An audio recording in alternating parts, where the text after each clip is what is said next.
decide to partition the x-axis, both equations need to be y equals, so that they're in terms of x. And then finding the area under the curve is the above curve minus the below curve. So in this situation, that blue box that we did, that horizontal parabola, it needed to be rewritten as y equals, and when you rewrite this as y equals, you technically would have got plus or minus the square root of 9 minus x, but we only need to consider the purple part, which is the positive part.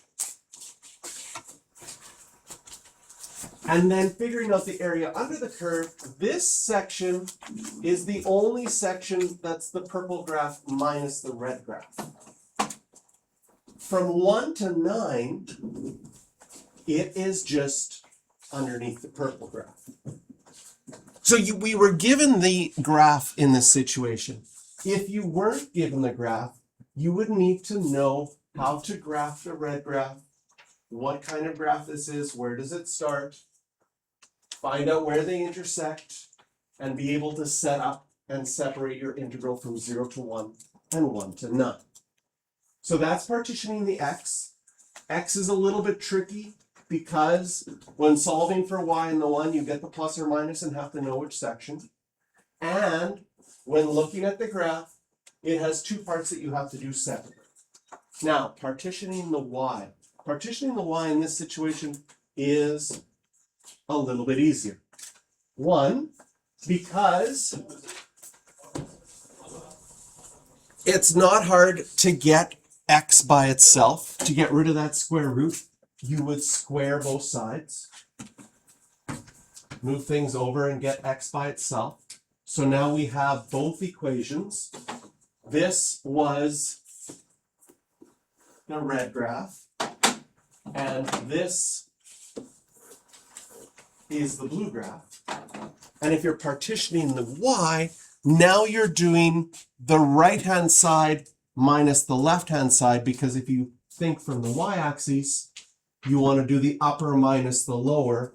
So you sort of have to turn your head sideways or turn your paper and still see. If I turn this 90 degrees counterclockwise, the blue graph would be my top graph, the red one would be my lower graph, and now I'm going on my y-axis from 0 to 3. So our integral is easier as well because you're just going one integral. You don't have to separate it into two different sections. It's 0 to 3. If this was non-calculator, this looks easier for me as well because I have no square roots that I have to deal with. And with those square roots, remember in yesterday's we had to remember, oh, there would have been a chain rule, so we have to have an additional divide by the negative or divide by the negative 9. Once I simplify things, this is a much easier integral to do. Add 1 to the exponent and divide. And we get the same area answer in a much easier way.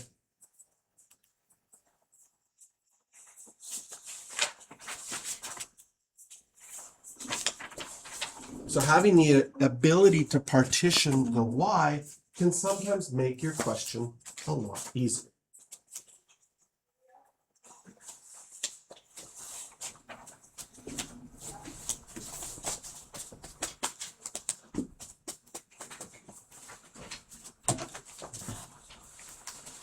And I know the diagrams on the next page look a little scary, but this is actually, scary looking things are actually very exciting mathematically. So, our next topic is volumes of revolution.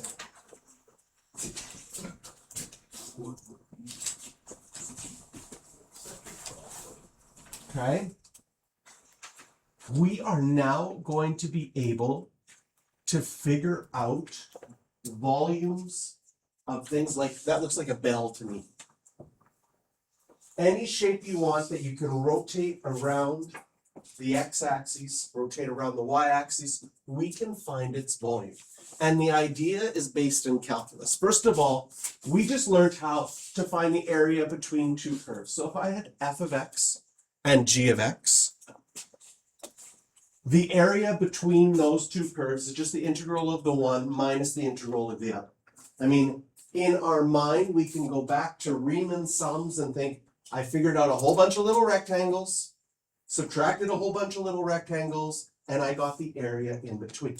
And someone's like, well, what if we took that area and rotated it 360 degrees around the x-axis?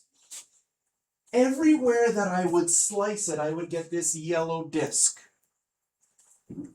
And that yellow disc is a perfect circle because you went all the way around.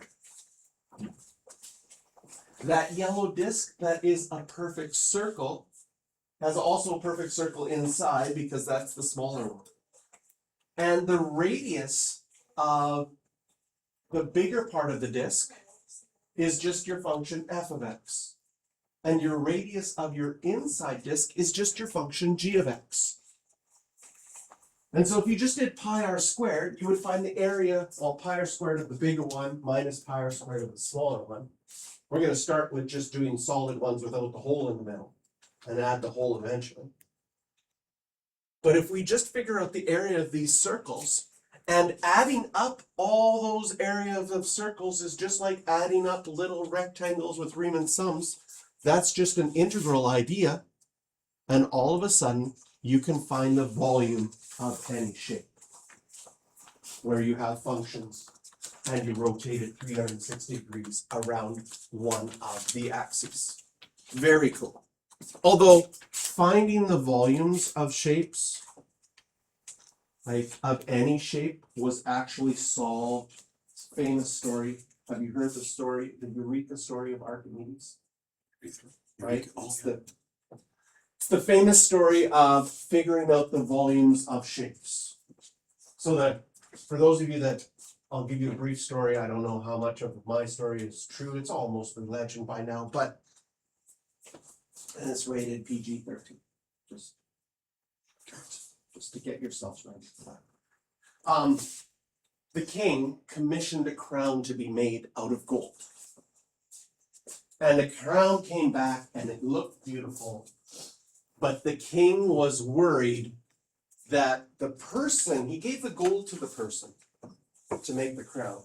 But he felt like maybe this guy skimped a little bit, right? Maybe he filled the inside with a different metal and just made the outside gold. And it's exactly the same, like they had scales, so they could put on a scale on one side, the crown, and the gold on the other side, and it was perfect. But the king said, I still don't trust this. But I can't just take my crown and break it in half and look inside because like, oh yeah, it's good. Oh, it's no good. Right? That's a problem. So Archimedes was tasked with, can you figure out if this crown is actually all made of gold? And Archimedes was stuck and he was stuck. And the final thing that he figured out is that if a different substance was used in there, it would have a different density, in which case the crown would have a bigger volume or a smaller volume than the original gold, depending on which substance was put inside of it. So if he could find the volume of the crown and compare it to the volume of the gold originally, he could ascertain if those volumes were the same, then perfect. This is completely made out of gold because the weight matches up and the volumes match up. But it was a very odd shape, like much odder than our bell shape here. And the story is that Archimedes figured out how to do this because he stuck on it, it was on his mind. He's like, I'm going to take a hot bath. So this is the PG-13 part. His bath was completely full, and of course when you get into a bathtub that's completely full and sit in it, the water goes over the edges. And that made him realize that if he stuck the crown in full amount of water, however much water went over the edges would be exactly the same volume as the crown, and then he could measure. He was so excited about this. He jumps out of the bathtub, runs down the street yelling, Eureka, Eureka, I found it, I figured it out. And everybody's like, Not wearing any clothes. So that's the story of volumes. So we could figure out the volume of a bell if we dipped it in water. But we're going to do it with calculus. So it's going to be a little bit exciting that way. Okay? So the area of a circle is pi r squared. Right? Right here, I have pi r squared. Right here, I have pi r squared. My radius 1, call this one r1, is the bigger radius. That was f of x. My radius 2 is my smaller radius. That's g of x. And if I take the bigger circle minus the smaller circle, I will get that yellow disc that's left. The volume then will just be adding up all of those circles. And that idea of adding up all of those circles is like the idea of adding up all of the little rectangles with Riemann sums. That is our definite integral. And so again, we have something that makes this easy. Okay? So, rotating a single object over the x-axis or y-axis, you can imagine creating an infinite amount of disks. There's no hole in them because it's just one function all the way around. And when calculating methods this way, we call it the disk method. If you cut out the circle in the inside, they make a washer. Do you know what a washer is? When you're, like, it's a metal thing that you often put on a bolt so that it doesn't dig into the thing as easily and it creates a better connection. If you don't know what a washer is, it looks like that yellow thing, but it's made out of metal usually. This is not a washing machine. Okay? It's a, oh, so you just stick things into a washing machine and your clothes get clean? No. So the disk method, if you just have one function, it's just, the idea is basically, like, this is the idea. Pi r squared is a circle, right? So you have some integral from a to b of pi r squared. But what's your radius? Your radius is the function. So that's why there's an f of x squared. Okay? The pi could be inside, but it's a constant, so our integration properties say we can bring that pi out in front. That's usually just makes your math a little bit easier, that you're not dealing with a whole bunch of decimals all the way through. And then you can get a nice answer and you have exact answer as a multiple of pi in the end. Then, of course, for the washer method is the one function minus the other function. So you have one pi r squared minus another pi r squared. Often we have it written this way. The big R is the big radius. The little r is the little radius. Kind of makes sense. Your bigger radius minus your smaller radius. And because you can factor out your pi again, your integral becomes really quite straightforward and quite simple. And your big radius is usually your one function minus your small radius is the other function.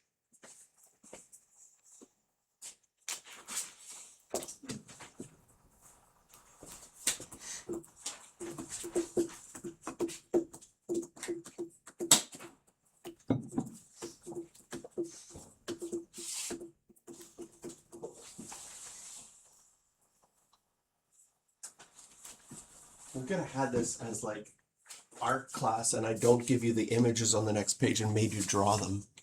How would you do?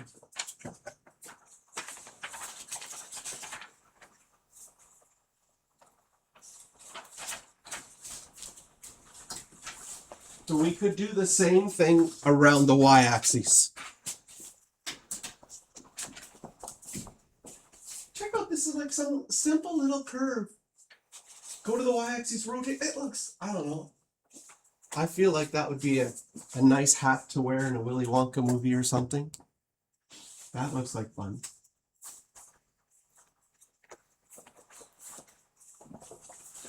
or drill a hole in your hat.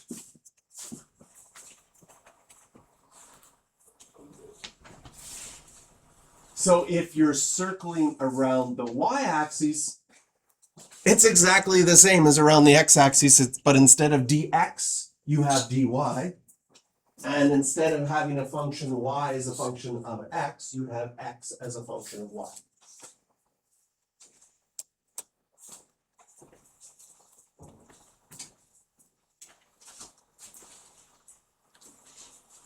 So this would be for you're rotating around the y-axis, and you had a question like, what x equals y squared plus 3y plus ... So that would have to be the setup in order to go around the y-axis. And the same thing, you can still do big radius minus little radius. That idea still stays the same, but now your big radius is further to the right, your small radius is further to the left.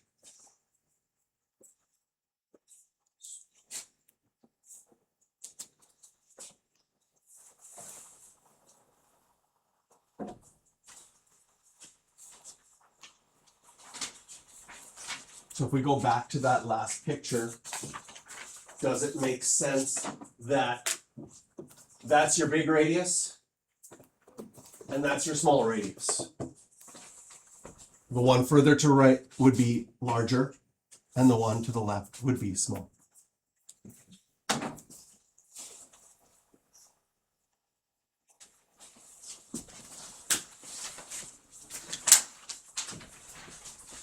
I will get you to draw some of these. So find the volume of the solid that is generated when the region under y equals x cubed. So first of all, it's going to be better. I'm going to draw it nice. Here we go. Here we go. First of all, we draw x cubed. Oh, not happy with that. Flattens out right there, right? Because we have an inflection point. Oh, beautiful.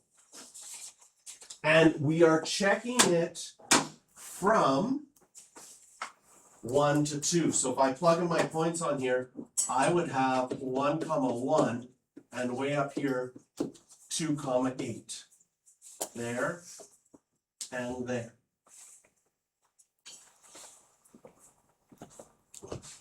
So to rotate this around your x-axis, what you have to think about is, and I'll color this, this is a radius of the big circle on the right. What I would do is I would imagine the same distance down here and draw a point.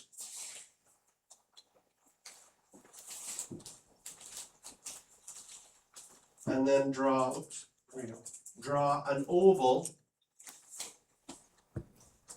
at that point. On my other end point, that's a radius. I draw that same distance down there.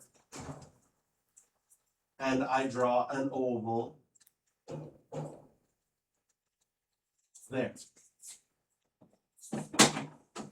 I take the graph and flip it over. That section would be like this. Personally, I like to use crayons or pencil crayons to help visualize this even better. Okay. Sorry for those of you that are vegetarian. I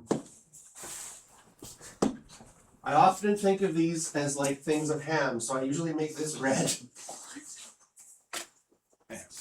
There we go. And you know, like if you bought a big ham, this is like, I color it. There we go. That's kind of orange. I color that. You could do watermelons if you're vegetarian. You can go green, right? Here we go. There we go. Everybody's happy. It's almost summer. We can put some watermelon seeds in there. That's nice. Very unique shape ham. But I find that if you color the one circle in with one color, you can visualize it a little bit better. Can you see this is sort of a three-dimensional shape? This has been cut. This is a perfect, if we turned it, that would be a perfect circle. Right? And they do this with watermelons. They can make watermelons into any shapes. Did you know you can buy very expensive watermelons that are cubes? They grow them in a cube shape, so it grows that way. And then they stack nicely at grocery stores. Right? Other watermelons, someone takes the bottom one, it's bad, right? And I saw that they can make watermelons perfect, like perfect spheres. I saw it in this Jolly Rancher commercial. Right? Did you see that one? Yes. They're huge watermelons. I don't know how they grew them that big. I don't, that's amazing that they were able to get that many for that commercial. So, you've got your picture. So now what is it? This is the disk method because we only have a solid shape. We want to find the volume of this watermelon. We do pi r squared. Our radius is our function, which is x cubed. That function is getting squared because you have to do pi. This is, I'll just use a big R because we only have one radius. That's our radius, and we're going from 1 to 2, which is just x to the 6 when you square it. Usually in these questions, you have to actually square it in order to get the integral in something easy. And this is like, if you had to do this integral on the exam, you'd be like, yeah, oh man, I got this, add 1 to the exponent and divide. Did you want to look up the first quiz for these guys? I haven't yet. Okay, I'll do it right now. Okay. And then you go from 1 to 2, plug things in. And again, it's kind of crazy. We just found that volume relatively easy with calculus. An exact answer, 127 over 7 pi units cubed. That's just like, it's like you don't even need formulas anymore. I mean, okay, I'm like, you forgot your formula for a cylinder. Yeah. Oh, I hate it when that happens. Okay, so you decide, you know what? I am going to just use calculus to refigure it out. Okay, I might even do that. Do I have this in the notes? I'll make sure I haven't. The cylinder one. No, I didn't do the cylinder. I did a cone. The cone is pretty cool. But I'll do the cylinder one first because it's just. Okay, first of all, what is the volume of a cylinder? How many of you got it? H pi r squared. Okay, pi r squared times h. And it's pretty easy to remember because it's just a circle, kept adding that circle all the way up to the height. Oh, adding up a bunch of circles all the way up to the height, that sounds like an integral kind of idea. So, let's do something here. Let's draw a cylinder. Well, what is a cylinder? Is just a straight line rotated and then if I rotate that one, is that not a cylinder turned on its side? Yes. Okay, so we got a watermelon this though before we get to one. There we go.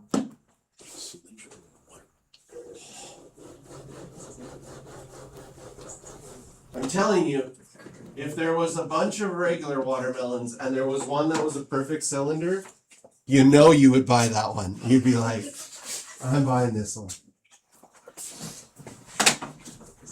Okay, well, what do we normally have in our cylinder? We have a height, h. So I'm going to make this line go from 0 to some value h that I don't know what it is. Okay? What is this line? This line would be y equals, and in this case I chose it to be this height, which I don't know, so I'm not even using numbers because I want to create a formula here. I'm just going to make this y equals r. R is some number, but I don't know what it is. R is not a variable. R is just some number. So now my formula for integration for this would be I need to do the integral from 0 to h, because that's where I'm going, from 0 to h.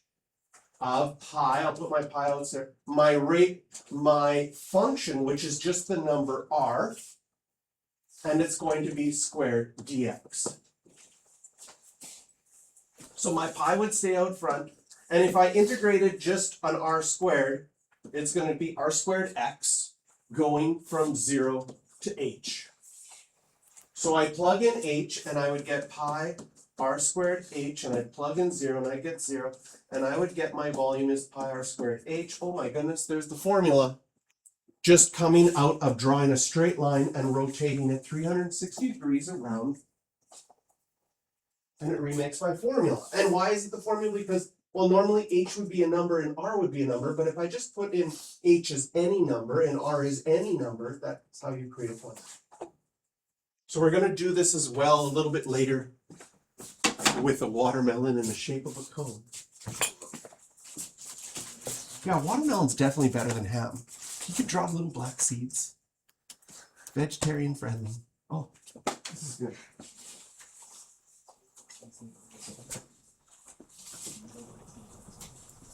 All right. So what do we have to be able to do for these questions? You've got a curve, it's y equals, it's in terms of x, rotated around the x-axis to form a solid. So there is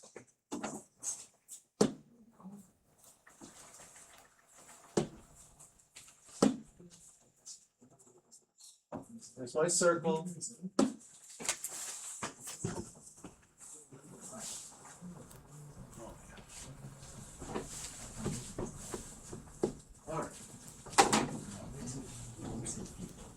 All right, this part here, that's your original square root graph, right? That square root graph has been shifted 1 to the right. We are now going from 1 to 5.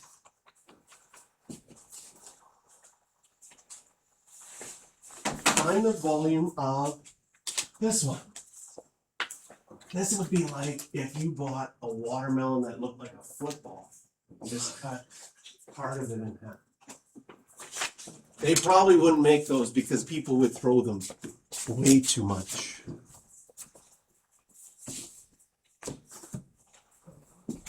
So we do the integral from 1 to 5. And what's beautiful about this question is when you had a square root and the radius has to get squared. Oh, that turns simple. It just becomes x minus 1. And that is a super easy integral to do. Of course, if you had a calculator, you could just plug this into your calculator.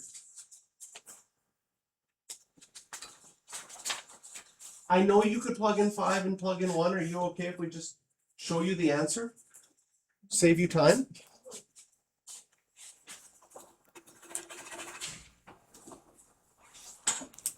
Right, we talked about this yesterday. If I open those boxes up, some of you will be compulsively driven to copy it down, even though you're not paying any attention to the numbers. So we'll just leave. I know you can plug in 5, and then I know you can subtract and plug in 1. And you're pretty good at your notation by now, most of you.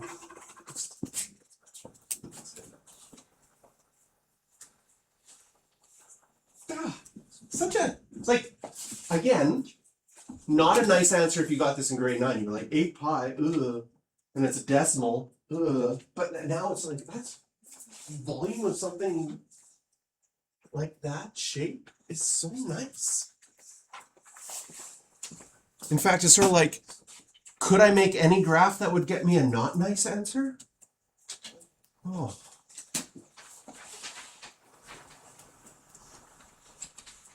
So here is the cone. If you drew a cone with a radius of r and a height of h, and you drew it on the side like that and rotated 360, do you see that that would make a perfect cone?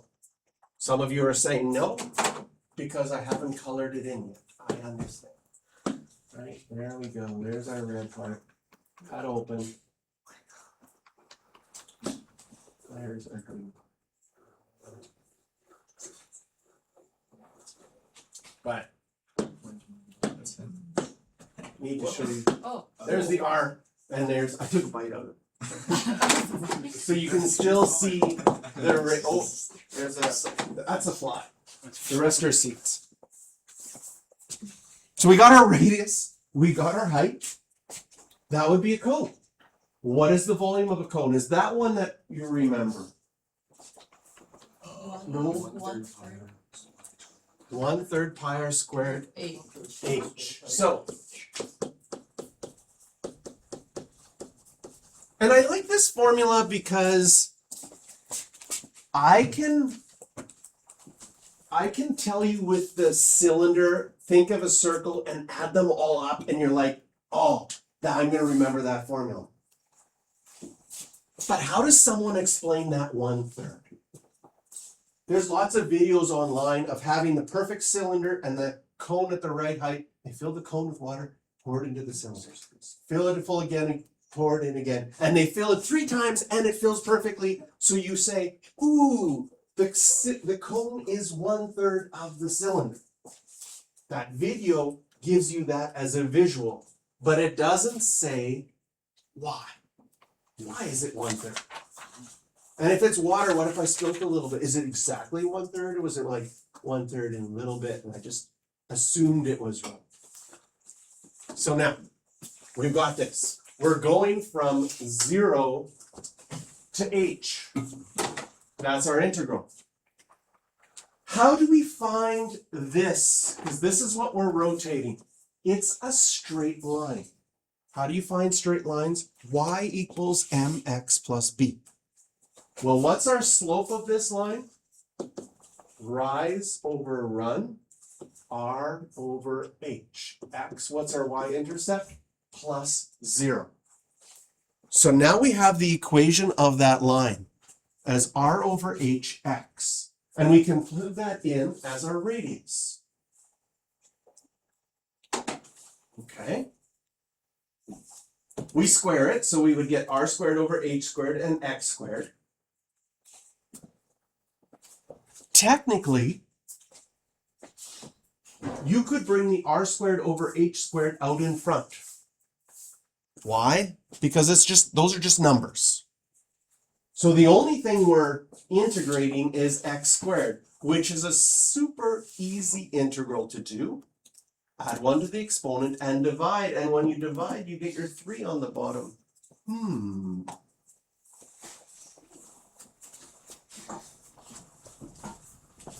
Plug in h, plug in 0, which is just 0, that's why I didn't write it. But when you plug in h, you get h cubed over 3, cancels out with h squared that was out in front. And we're left with the 1/3, the pi, the r squared, and the h. And we have the formula.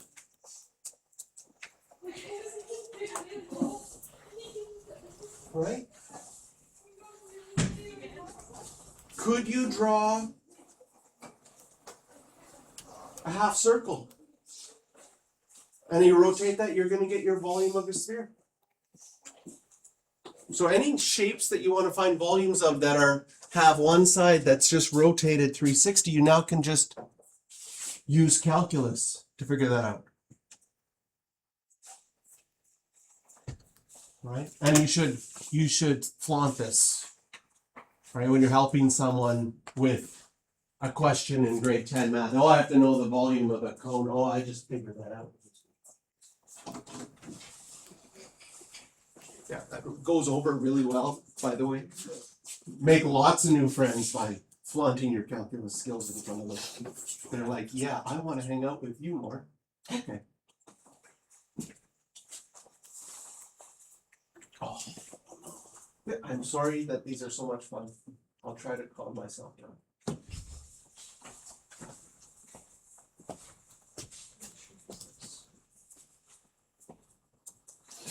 I'm going to draw this bigger.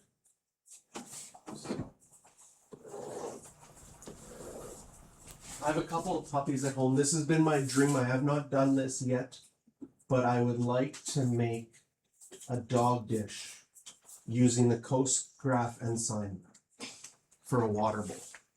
That would look like this. So here's my coast graph. We're going to go up to 1. And here's my first intersection point. Right, it would keep going like that. There's my coast graph in black. My sine graph would start at 0, and at this it would be at 1, and it would go like that. And I want to take this part here, take out a crayon. This is like my outer edge here.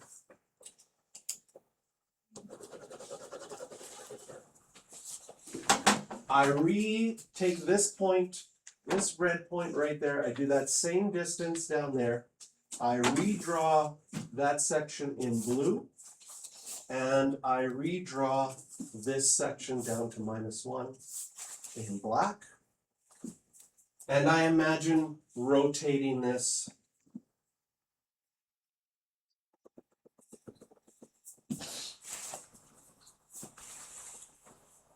(360°). So that green part all rotated now. Take out my crayon again. Okay.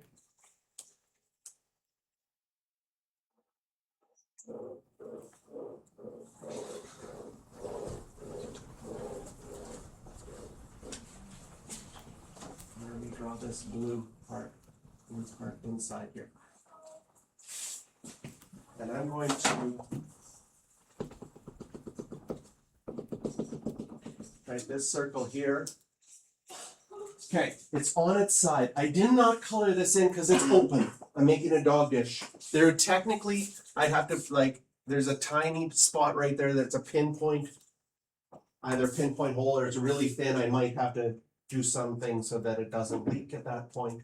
But now that dish is turned on its side. If I put it flat on the ground, it would have a hollow open. Okay? I love my dogs. No, I do, but they sometimes want it. But anyways, let's say I really love them and I decide I want to make this out of, what's more expensive, gold or titanium? Platinum. I want to make it out of platinum. So I need to find out how much platinum I need to buy if I wanted exactly pi/4 inches. No, it's still not very much. Feet? That's a big. Okay. Some unit, meters, let's say the biggest. Some unit, whatever unit I decide as my basic unit. How much platinum do I need to buy? So I set this up. And, this is such a good question. Because now we have our big radius, right? This is our big radius, is the cos. This is our little radius, which is the sine. And so we get cos squared x minus sine squared x. I could integrate those or try to integrate them both separately. And then that would cause you to think about all those identities and advanced trig techniques that you have to do. That might be a little bit tricky. I could to try to integrate cos x squared or cos squared x on its own. But do you notice something special with cos squared x minus sine squared x? That's your cos 2x. Oh my goodness.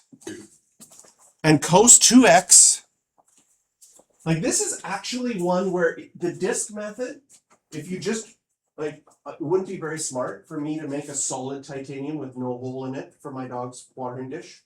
Would hold no water and be very expensive. This probably still doesn't make sense, holding some water and being very expensive. But cos 2x, when you subtract it, that is an easy integral. You just have to remember that you have to undo the chain rule and divide by an extra 2. It's going to be sine 2x over 2. Plug in pi/4. Plug in 0. Evaluate, maybe. There we go. And my volume will be pi/2, whatever my units are cubed. If I went with units as feet, and the height of my dog dish is pi/4 feet, That's pretty big dog dish. Right. Pretty expensive.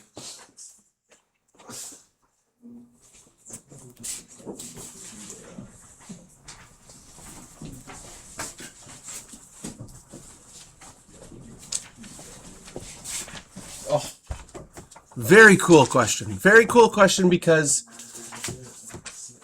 it's actually easier than finding the solid ones. When you subtract them, you get that nice identity.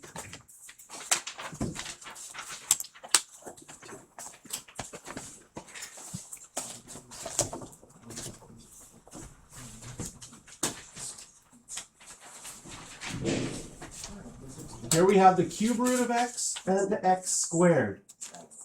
It's rotated first about the x-axis. So what I'm going to do is I'm going to take this point, draw it down there, flip this over, draw a circle here, and none would be there. As far as this one and coloring it, can you see? This is like this part would be solid.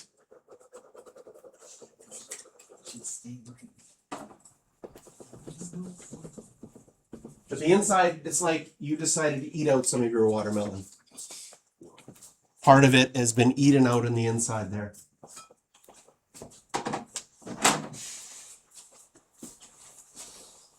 And you're like, how much watermelon do I have left? Will it be enough for supper? So we have to figure this out. Where do these two graphs intersect? Well, it's labeled on the graph at 1, 1, but if you did not know that, if it said if the area between the two curves was rotated, you would first have to find out where those two intersect by setting those equations equal to each other and solving. And you would get 0, 0, and 1, 1. Once you have that, now we're going to take the big radius minus the little radius. Square them both. So we're going to go from 0 to 1. The big radius is the cube root. That's going to get squared. The little radius is x squared. That gets squared. Simplify those, and you have x to the 2/3. No, this is a 2. I know what you're thinking. X to the 2/3 minus x to the 4th.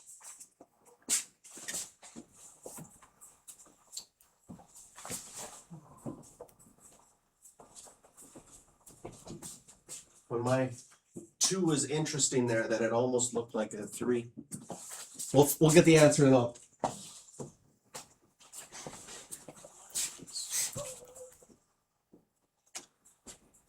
I'll tell you a story. Oh, should give you back your tests. Because everybody's done. Maybe we'll do that right at the end.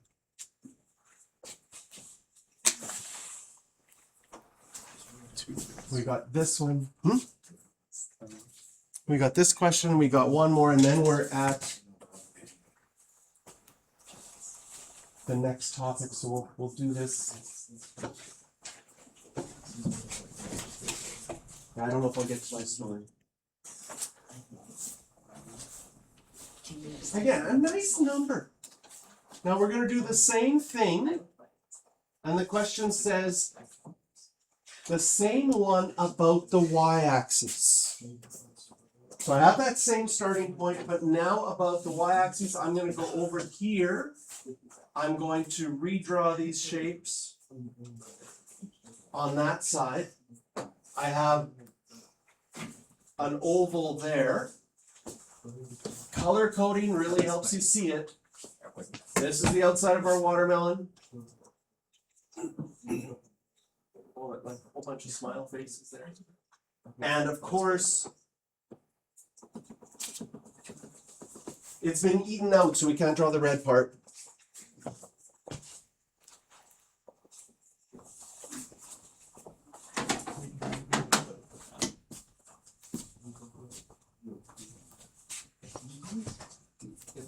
Do Do you think it's the same volume?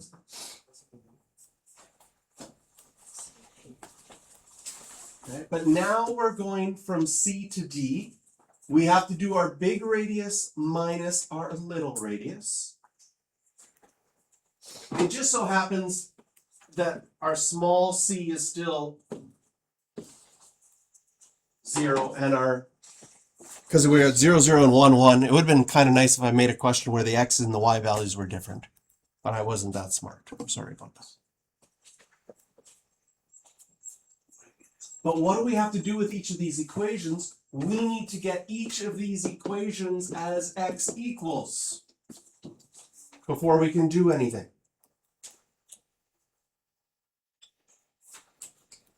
And if I'm going x equals, this one would be plus or minus y.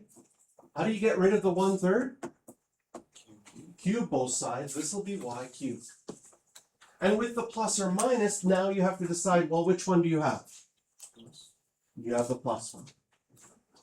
So when we plug things in, initially I'm like, oh no, square root, that's going to be not nice. But when you square it, it goes away. And we get y minus y to the 6.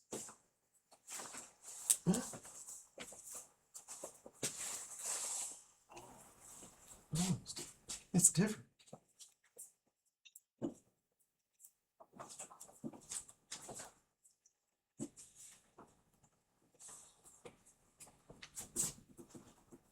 Why could it possibly be different? Well, if you're thinking about a certain point, let's say at half here, maybe this length and a half here are not quite the same.